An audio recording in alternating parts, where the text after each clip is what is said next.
Oi, gente. Prazer de estar aqui com vocês. Hoje eu vou falar desse bicho tão misterioso e realmente tão é, pouco conhecido até os últimos anos. Acho que nunca passei tanto tempo com um animal como com um grupo de picuillacas que a gente teve a oportunidade de conhecer profundamente, né?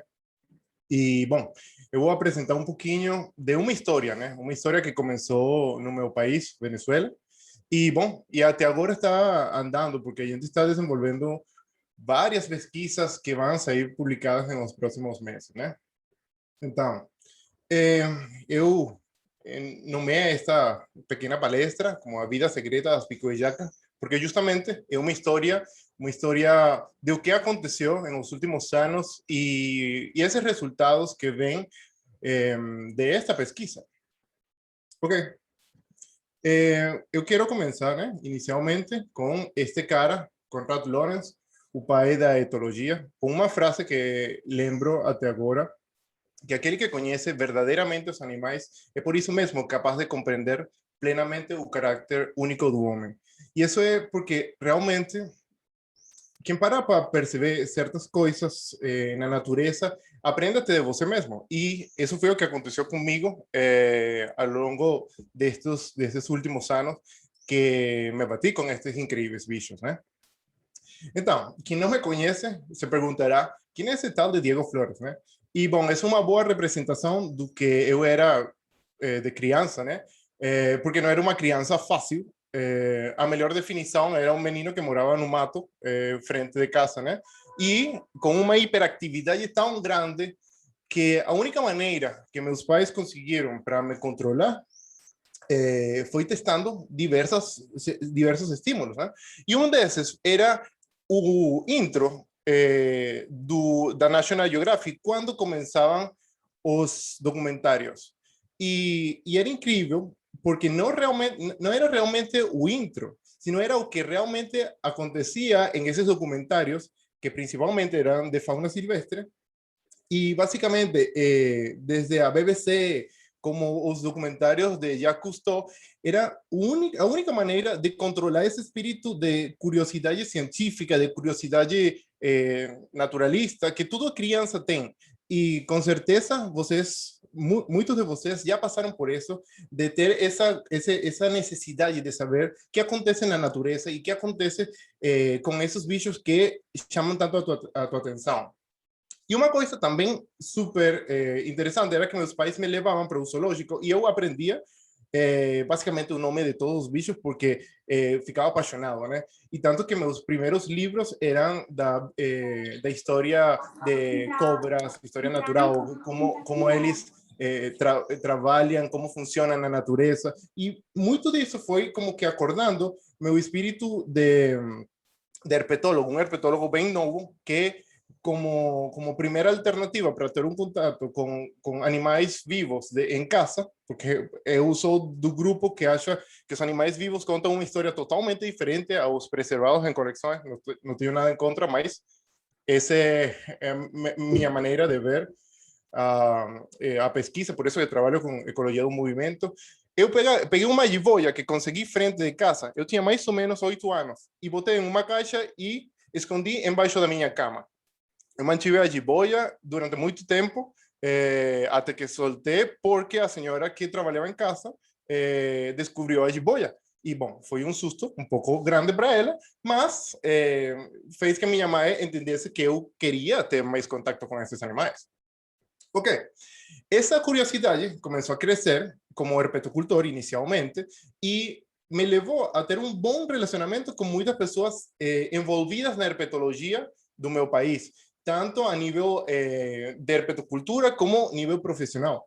E, bom, manteve vários animais exóticos ao longo do tempo, né? E de diversas espécies, não só nativos do meu país, também como exóticos asiáticos e africanos. E esta foi a minha segunda casa. Aproximadamente quando tinha uns 14 anos, conhecia o professor Demetrio Kyriakos, ele é especialista, um médico especialista em medicina tropical. Ele me ensinou basicamente a manutenção e o que a gente tem que entender do comportamento de certas cobras, de certos animais, para você não levar uma mordida e também coisas relacionadas ao veneno, né? E a importância clínica. E em esse momento eu entendi que os animais vivos se demonstram uma coisa, mas dentro de uma caixa falam 0,0001% do que realmente acontece na natureza.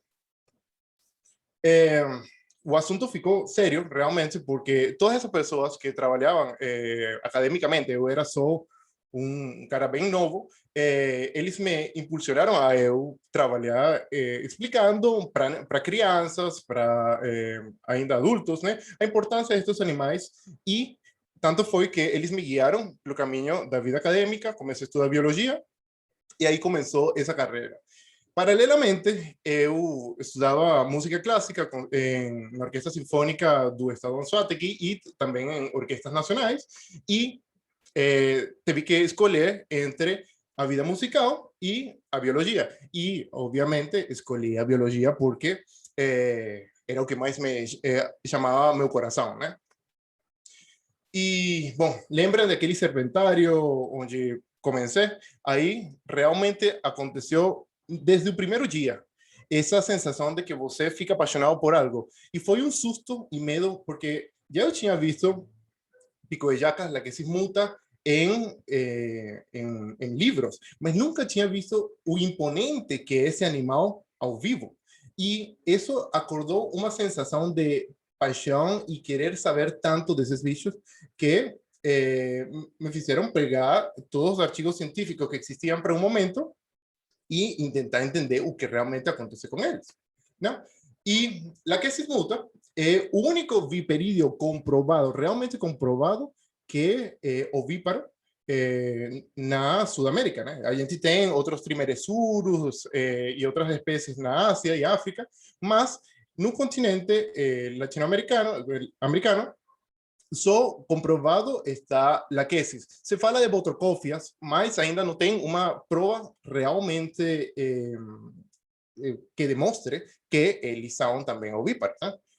Então, o gênero laquesis vem das três mórias da mitologia grega, que especificamente a mória mais velha, que é a que está aqui no centro, ela era quem determinava o cumprimento da vida. E Dowden utilizou essa expressão, talvez ele teve um insight quando estava estudando um grande número de espécies, redescrevendo e descrevendo espécies, que ele diferenciou a laquesis de Crotalus, porque antigamente Linneo denominou laquesis como Crotalus mutus. E Crotalus mutus porque não tinha o crepitáculo, que seria o chocalho, que a gente chama, aqui no Brasil, não tinha esse crepitáculo e por isso Darwin diferenciou e ele estabeleceu que, baseado nas diferenças morfológicas, são grupos totalmente diferentes. E esse é o espinho característico de laquesis, que em muitos casos se pensa que era um ferrão que se pensava popularmente que era um ferrão e tu vai para comunidades indígenas e eles falam que ela inocula veneno utilizando esse ferrão, né? Então, la queso está formado por diversas especies que están distribuidas desde Centroamérica hasta Sudamérica. La queso stenofric, uma centroamericana, uma beleza, tem um maior registro do gênero, mas foi só um indivíduo de 3 metros 60 centímetros. Temos la queso acrocorda, que Chocoan Bushmaster, que está no Chocó, entre Colombia, Ecuador y Panamá. Tenemos esta increíble belleza, la quesis melanocéfala, que es un organismo que mora en una pequeña región, península de Osa. Estas fotos son de un artículo que a gente publicó ahora recientemente sobre todas las laquesis. Después, si quisieran, a gente pasa para ustedes. La quesis melanocéfala es un animal menos estudiado, menos conocido a nivel de biología y posiblemente es un animal más vulnerable dentro de este género. E, finalmente, este incrível animal, que é a espécie que dediquei uma maior parte da minha vida a entender, a que se muta. Como falei, foi inicialmente descrita por Linneo, né? Como Crotalus mutus, e isso foi mudando. A relação das laqueses com o ego da humanidade sempre foi bem estranha, né? Porque tratando-se de um viperídeo muito grande, sempre chamou a atenção de caçadores de répteis. E Raymond Ditmars, ele especificamente criou uma expedição para buscar a maior pico de jaca do mundo, né? Ele viajou por diversos países buscando essa gran pico de jaca. E se bem, este animal aqui ele tem sinais de desidratação. Imagina quanto sofreu esse bicho para chegar aos Estados Unidos e poder ser exhibido, né? Então, não só essa relação está baseada no ego, né? Também está baseada no relacionamento entre as comunidades indígenas amazônicas que ven a la queso como un recurso alimentar.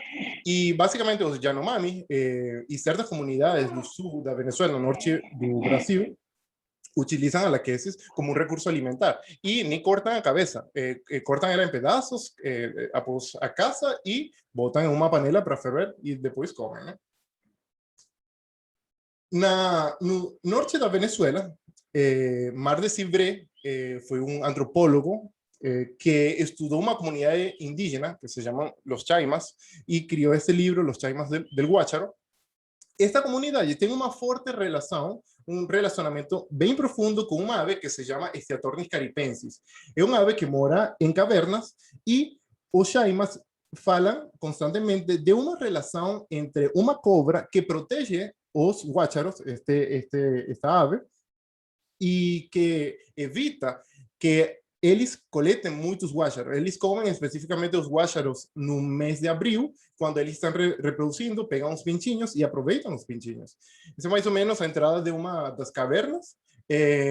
Casualmente, em esse tipo de cavernas, tem os microhábitats perfeitos para você achar uma pico de jaca, né? E, basicamente, por que tem esta estrutura e por que as pico de jacas estão aí? Especificamente, em período reprodutivo, muitos pintinhos de Steatornis caripensis caem ao solo da caverna e aí chegam certos ratos e se alimentam desses pintinhos, que morrem, evidentemente. E o que acontece quando você tem muitos ratos? Tem muitas cobras. E a pico de jaca aproveita essa grande quantidade de roedores e a gente conseguiu até certos indivíduos em entradas de várias cavernas em a localidade do Morado e em localidades na periferia do município Caripe, do estado Monagas, né? Ok.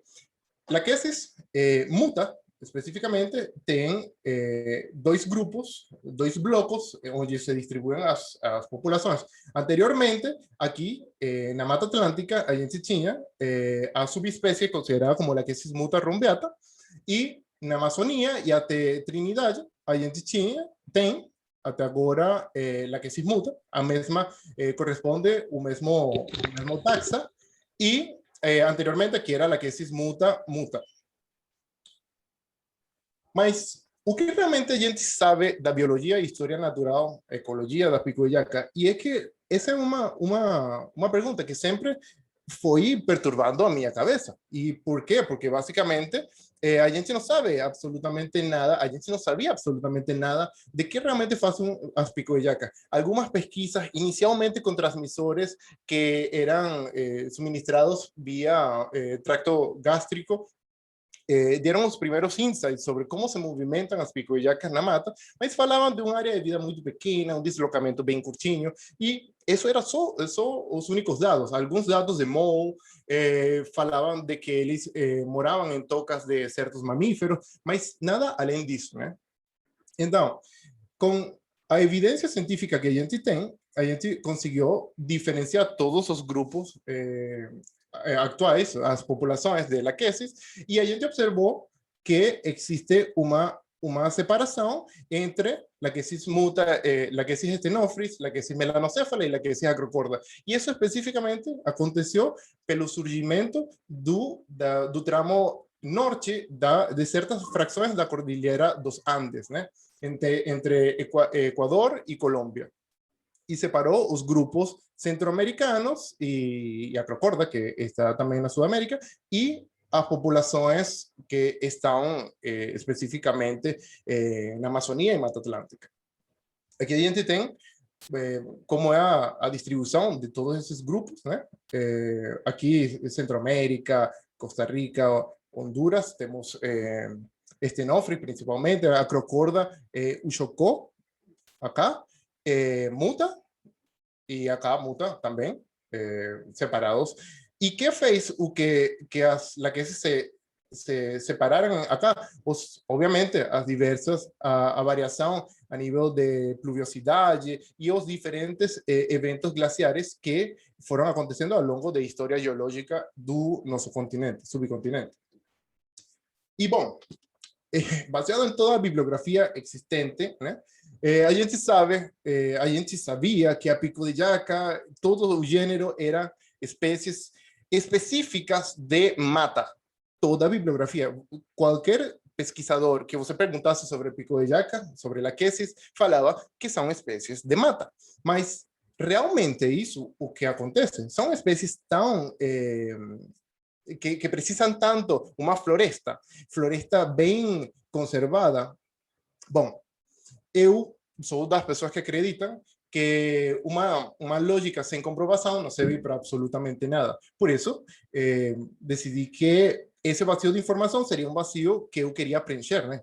Aprender realmente da biologia desses bichos in situ, entendendo com organismos coletados e mesurando e observando o tamanho das populações de alguma maneira. Comecei indo para o sul da Venezuela e para o município também Caripe, tentando ter contato com comunidades indígenas e aprendendo o máximo de como eles conseguem coletar e conhecer o microhábitat que utilizam as picuillacas, como caçar uma picuillaca, por falar de alguma maneira mais fácil. As comunidades indígenas, obviamente, com conhecimento milenar, eles evidentemente me mostraram qual é o tipo de hábitat que a gente precisa procurar nas picuillacas e, obviamente, tudo isso eu apliquei e levei para o maciço de Turimiquira, que é a área que eu utilizei como área de estudo, né? O maciço de Turimiquira forma parte da Cordilheira da Costa, na Venezuela, e está formado pelos estados Anzoátegui, Sucre e Monagas. E as condições ambientais fazem que esse seja um dos meus lugares favoritos no mundo, fantástico a nível de diversidade e é um remanescente amazônico. Né? Entre os anos 2009 e 2014, a gente procurou exaustivamente uma gran quantidade em uma grande quantidade de locais, a picuillaca, e a gente observou que realmente não eram tão raras como a gente pensava. O bom relacionamento que a gente criou com os moradores das diversas localidades permitiu que a gente chegasse a certos pontos que eles falavam: bomba, tem muita laquese, tem muita picuillaca, tem que ir para esse local. E um desses locais se chama El Morado, que especificamente é uma montanha bem distante de Caripe, onde basicamente está cheio completamente de picuillaca. E eu comprei um terreno nesse local para conservar a floresta e manter a picuillaca nesse local. Um dos meus grandes amigos e mentores, tutores, orientadores na Venezuela, Luis Balbás, ele me ajudou a coletar grande parte dos indivíduos e a gente fazia o clipping para fazer a marcagem em as picuillacas. Também a gente utilizava o padrão cefálico para diferenciar os indivíduos e depois a gente soltava na mesma área. E muitas pessoas falam, marcação e remarcação funciona pouco, mas vocês vão ver por que funcionava aqui, por que funcionou, principalmente com as picuillacas. E é basicamente porque é um bicho territorialista e ele é muito fiel ao território que utiliza, né? Ok. E o que a gente conseguiu na Venezuela? Entendendo que na universidade onde eu me formei, eu era o único herpetólogo em 50 anos. E, bom, eu não tinha muita noção total de como deveriam ser as pesquisas, mas a gente conseguiu 57 indivíduos com um padrão particular de atividade. E sabem uma coisa? Os indígenas do sul da Venezuela, eles me falavam de que a picuillaca e muitas comunidades rurais falam e observam que a picuillaca tem um padrão de atividade que inicia no momento em que o sol começa a descer, crepúsculo, né? E finaliza perto da meia-noite. Eles se deslocam em esse período. E a gente observou que estas populações tinham mais machos a distribuição, com esses 57 indivíduos, eram mais machos que fêmeas. E a gente pensava, não, deve ser assim a distribuição, mas por lógica, os machos de espécies territorialistas se deslocam mais monitorando o home range que espécies que não são tão territorialistas. Então, essa pesquisa tinha um viés substancial e a gente tinha que entender um pouco melhor o que acontece realmente na natureza. E, bom, como eu falei, eu não tinha um guia específico na área de herpetologia bem profundo e, basicamente, a gente tinha que ir um pouco mais para frente. A gente conseguiu diversos indivíduos bem novos, recém-nascidos, na real, com marca umbilical em diversas localidades, postura de ovos em tocas que a gente não sabia de que espécie eram essas tocas, mas depois a gente entendeu que eram de certo grupo de mamíferos. E, bom, esse é o tamanho de uma picoillaca recém-nascida, menos de 50 centímetros no meio do mato. Eles escolhem um foliço bem denso e eles ficam dentro desse foliço. Achar esses animais foi bem complexo e muita desses encontros foi porque a gente era um time bem grande e o que a gente fazia era como mexer no foliço e aparecia uma picoillaca e conseguimos coletar esses pequenos indivíduos, né?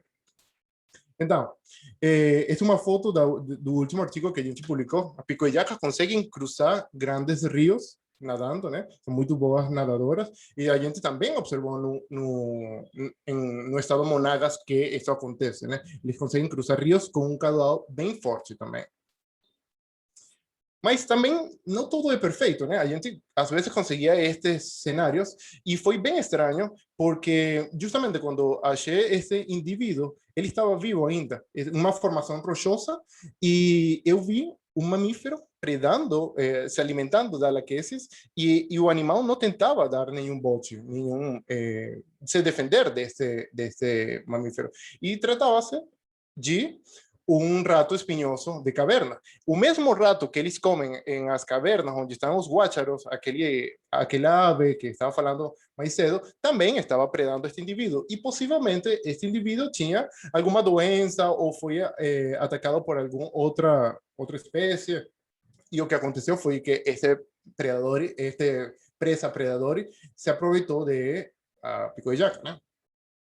Mas, como falei, chegou um momento sério, onde eu precisava já acomodar o pulo de herpetólogo amador para algo mais sério.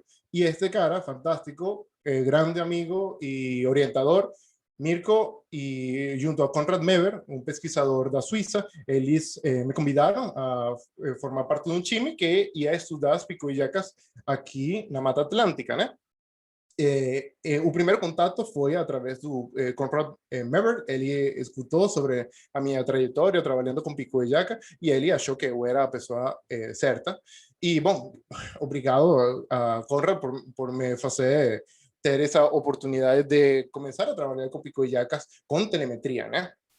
Então, a gente, ao longo de 2 anos, buscamos loucamente as picoillacas acá. Eu descobri que na Mata Atlântica não é tão fácil achar picoillacas como na Venezuela.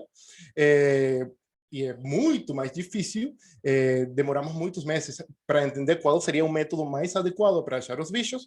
E meu N baixo foi de 6 indivíduos. Mas que bom que foi baixo. E por que falo que bom? Porque para monitorar esse grupo de animais, eu demorava pelo menos 8 horas andando no mato todo dia. Eles têm um padrão de movimentação que às vezes se movimentam dentro da floresta, 300 metros, e saem do rango de alcance do transmissor, né? Do radioreceptor. Então, a gente buscou as picoillacas de diversas maneiras, junto a Arthur Bauer, um grande amigo. A gente procurava nas estradas entre Ilhéus e Itacaré, e alguns dos indivíduos a gente achou dessa maneira. Também por procura ativa na floresta, na reserva Michelin conseguimos vários indivíduos também dessa maneira. E até num campus da UESC. Este foi dos indivíduos que foi coletado, acho que por Marcos e por Tadeu, na base da torre da UESC. O sea, tipo, a gente tem monte de cabrucas alrededor da UESC e esse indivíduo parou aí. E justamente esse indivíduo, a gente vai fazer ênfase porque ele tinha padrão de movimentação e uso de hábitat bem diferente às outras pico-de-jaca. Ok, bom, como falei também anteriormente no slide passado, la quesis en la Mata Atlántica, a veces en la comunidad de una, pueden se achar en quintal de casa, ¿no? Un poco algo pericoso, mas acontece bastante. Y por suerte, Rogerio, grande amigo, colaborador de ese proyecto, y hay rescatado los bichos. Este bicho específicamente, a gente não utilizó para telemetría, mas só para mostrar que un quintal de casa puede aparecer uma laquese de mais de 2 metros, ¿eh? Rogerio coletaba, guardaba uma caixa e depois soltava em outros pontos. Né? Às vezes, até em certas casas onde moravam pessoas velhas, tinha essa situação, no meio da noite, e Rogerio tinha que ir e resgatar. Né? Então, que sorte ter pessoas assim ao redor e que colaboraram bastante com nossa pesquisa. Ok, a gente coletava as pico-de-jaca, a gente levava para nossos veterinários, time de veterinários super interessante e bem experiente, deram um melhor tratamento para as pico-de-jaca, as cirurgias foram fantásticas, e esse dos nossos indivíduos. A gente fazia uma anestesia, utilizava uma anestesia por inalação, dava uma velocidade de recuperação superior às anestesias que são por inyecção. E, bom, aí mais ou menos está o time dos veterinários que colaboraram com a gente e colaboram ainda, são parte de nosso círculo de pesquisa também, né?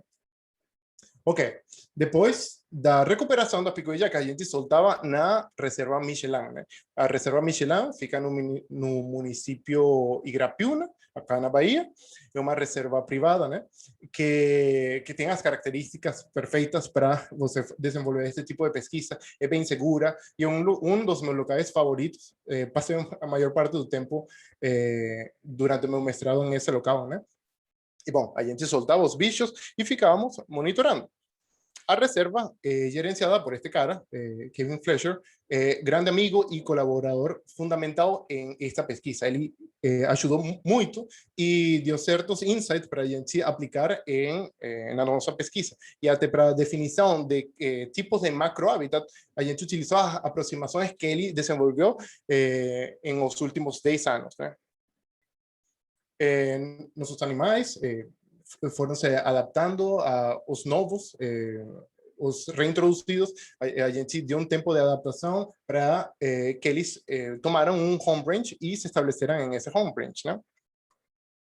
A gente, obviamente, foi uma das coisas mais que a gente não esperava que se deslocaram tanto e saíram da floresta. Muitos de nossos animais saíram para plantações e era uma coisa que a gente não esperava.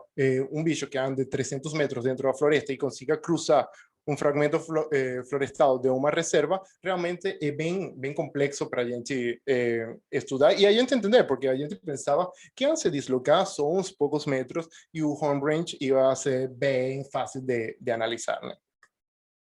Aqui, inicialmente, temos a Lucy. A Lucy foi uma das pico-de-jaca mais bonitas que a gente tinha. E aqui a gente vê o MCP. O MCP é um polígono que se cria com pontos de uso, né?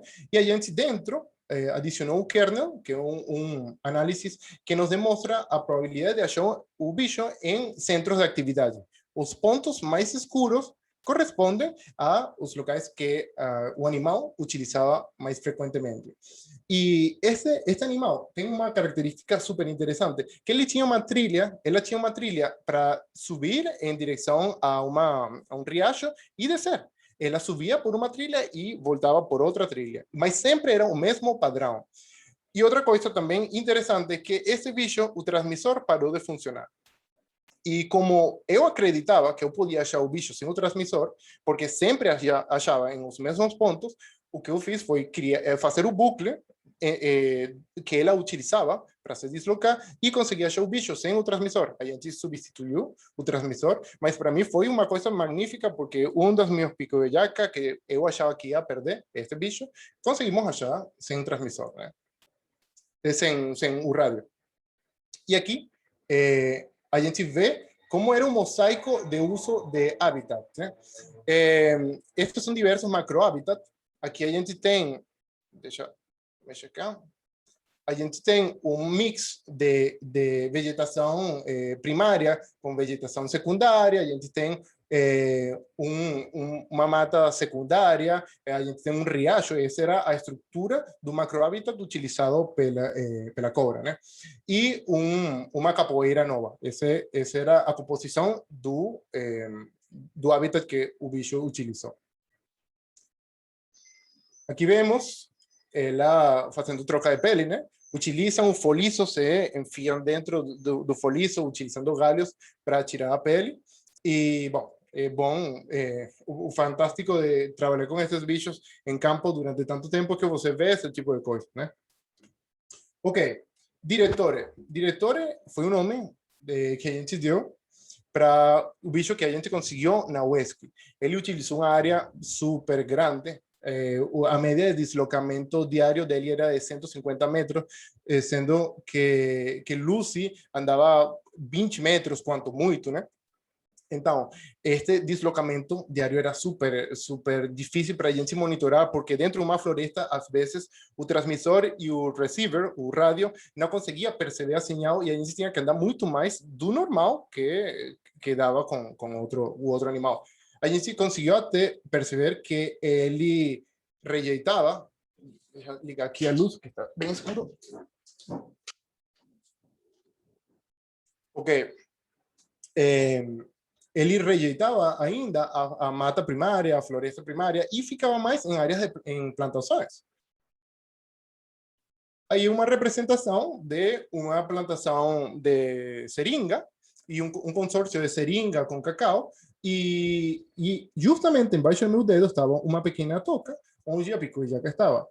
E é engraçado que eu estava aí questionando todo o que se falava na bibliografia de que a picuijaca é um bicho de floresta e necessariamente vai ficar em uma floresta e você pouco vai achar em áreas abertas, né? Essa é mais ou menos a área que mostrei anteriormente. Só um segundo. Foi um ponto por acá.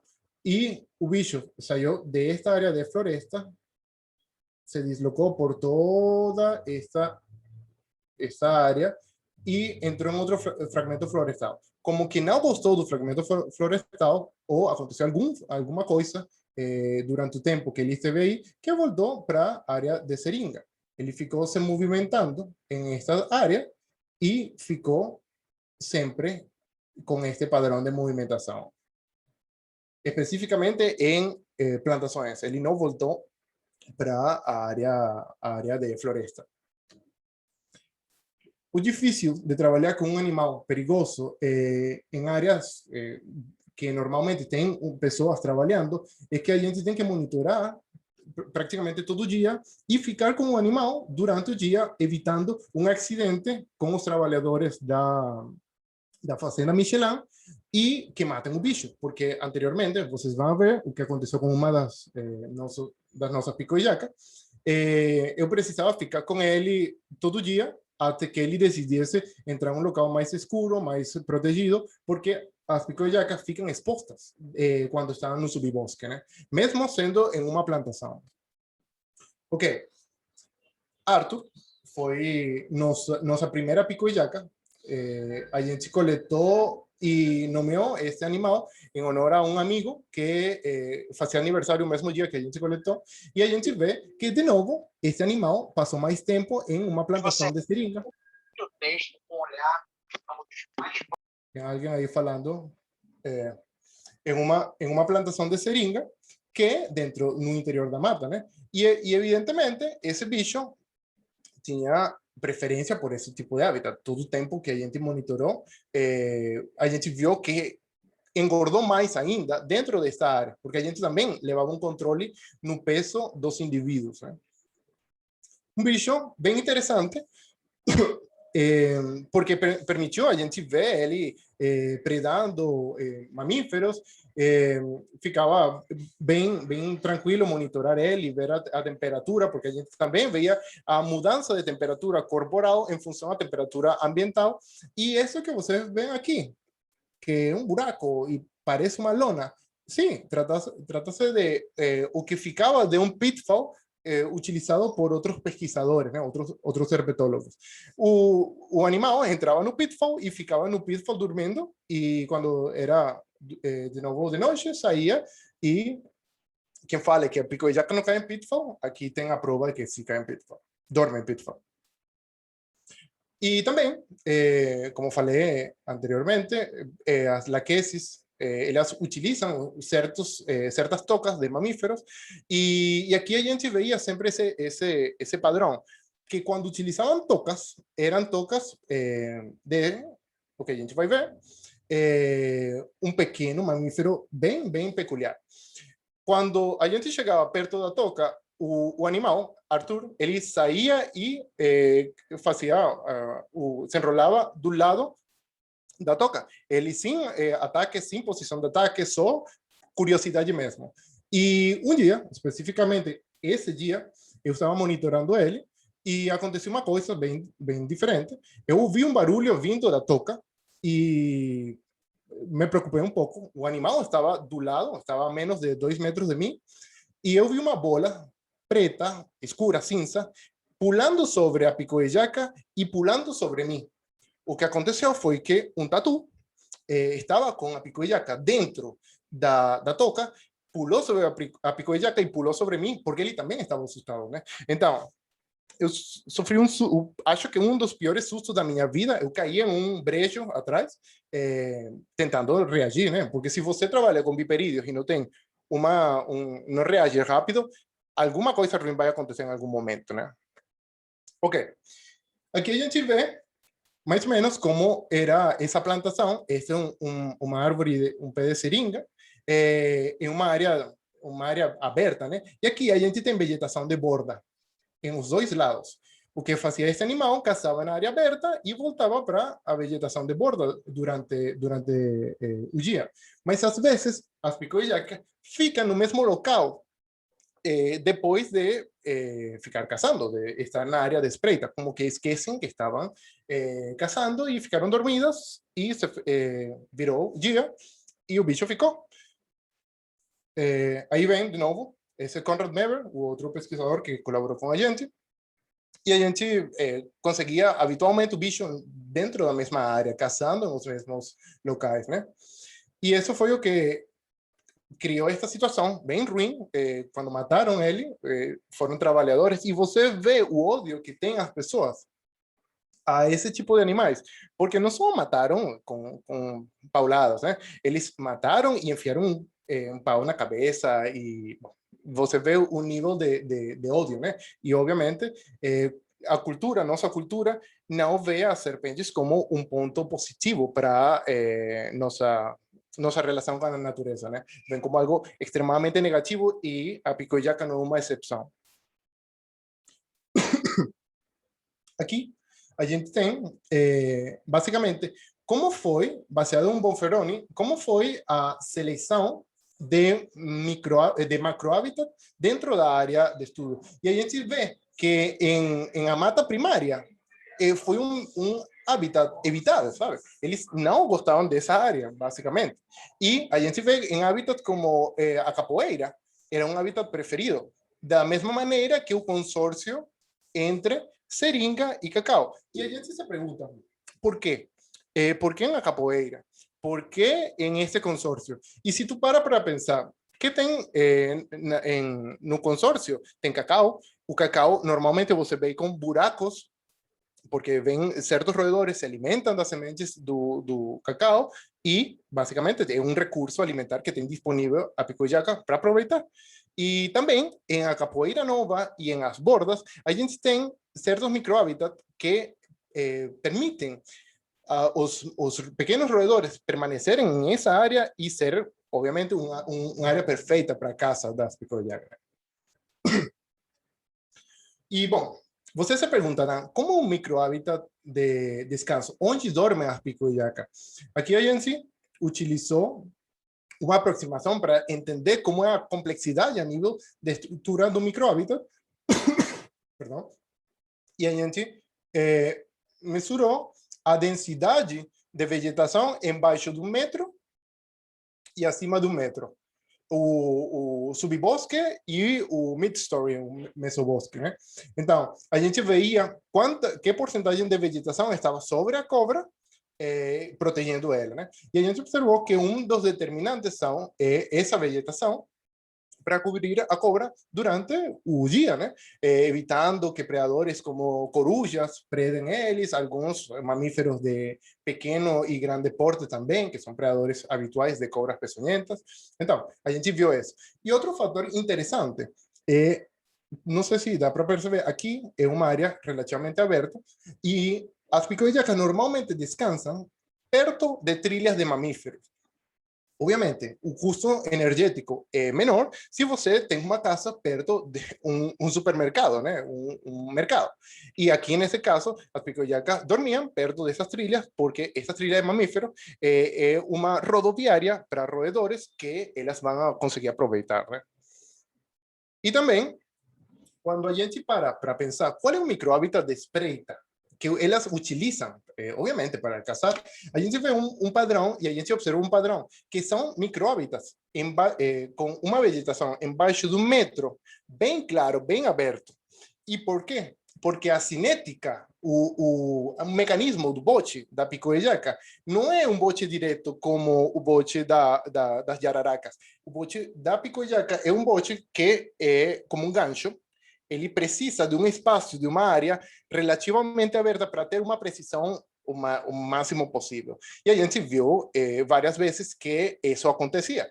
Elas precisavam de uma área relativamente aberta, a diferença dos botes que as jararacas vão, as jararacas podem morder já esticadas completamente, a picuiaca precisa formar a S e poder fazer essa cinética do movimento do bote, né? Então, basicamente, o microhábitat, como falei, era embaixo do metro mais livre e sempre estava na frente a menos de 50 centímetros de um mammal trail, uma trilha de mamíferos, né? E normalmente a gente sempre associava a picuiacas com buracos, né? Mas a gente observou que mais do 70% dos nossos encontros estavam fora de buracos. Nossos animais confiam mais evolutivamente, tem mais vantagem de utilizar o mimetismo e sucesso, né? Ficando no subbosque. E isso cria uma pergunta: será que era a disponibilidade de buracos de tocas alrededor? E não, a gente mesurou isso e a gente conseguiu observar ainda que se você mesmo tem a picuiaca tendo uma toca a menos de 1 metro, ela preferia ficar fora da toca, né? Aqui, para a gente ver quando começava a atividade das laqueses, a gente botou câmera trap para identificar quando acordavam, né? E aqui está Lucy, não, mentira, essa é Glória, dormida embaixo de uma árvore caída. Era uma árvore que criou como uma C, cobrindo um tronco, e o bicho ficou nesse local. E eu quero ver se vocês conseguem perceber o que aparece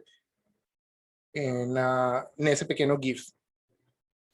Bom, aí apareceu um pombo de floresta, que o bicho entrou dentro da área de refúgio da picuiaca e, bom, a picuiaca deu como uma olhada, mas não aconteceu absolutamente nada. Será muito interessante ver se conseguia predar, mas nossos registros, agora estamos trabalhando com a dieta das picuiacas e a gente não tem registros de aves. Possivelmente, em algum ponto, a gente vai achar algo de aves, mas não se alimentam comumente de aves, né?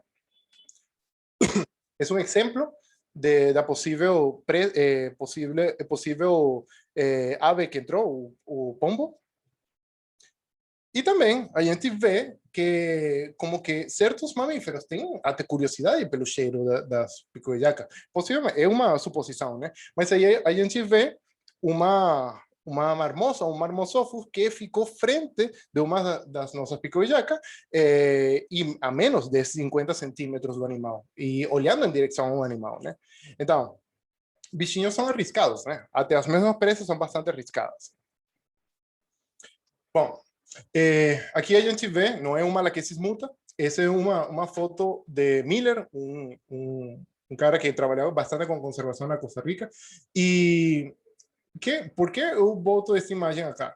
As picoellacas, na distribuição total, sempre vão chamar a atenção de muitas pessoas, tanto herpetólogos como curiosos da herpetologia, podendo ser um atrativo turístico.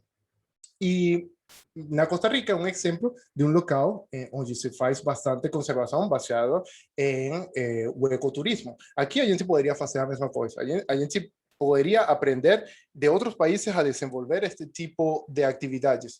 E a telemetria é uma ferramenta que permitiria a certas organizações fazer isto possível e ter foco em o que realmente precisam as picoillacas para sobreviver. E a gente consegue até ter um entendimento melhor com este tipo de pesquisa, que a picoillaca realmente não é uma cobra específica de mata. E nos ensina que a resiliência de uma espécie como esta demonstra que a gente precisa mesmo dar a possibilidade e a conectividade entre hábitats para que esta espécie continue existindo. A picoillaca não é tão vulnerável como a gente pensa, é muito mais resistente, muito mais forte, e isso realmente é uma vantagem para todas as pessoas que estão pensando em trabalhar em conservação. Demos continuidade aos contínuos de hábitat e a picoillaca vai continuar existindo. Esta foi a minha pequena apresentação.